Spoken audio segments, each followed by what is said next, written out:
खुलुमबाय बयनिसिमबो रायजोफोर गासैबो थिगैनो दङ ना थिग गैया बायदि मोनदों गोजांबाय नामा रायजोफोरालाय गोजां बोथोराबो सफैबाय नालाय नङा होमबा एसे आवाजखौ खोनानो नामा जोंनि गबर्धनानि रायजोफोरनि जय गबर्धनानि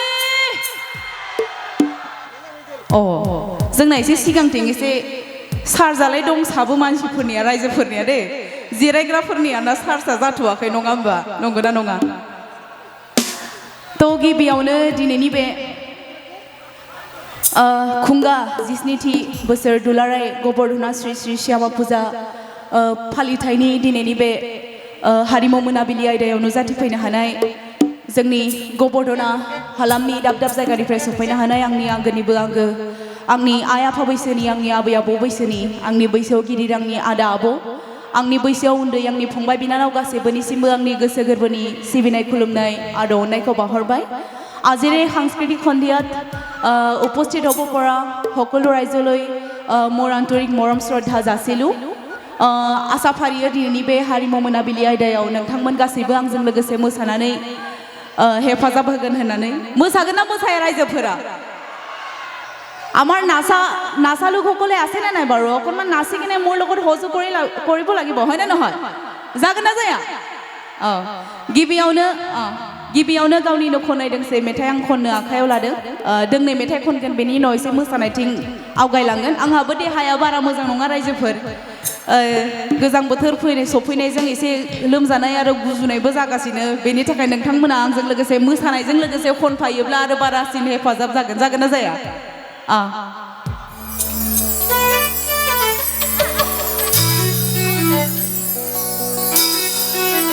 बयबो मोसानाय रायजोफोर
थेंक इउ सो माच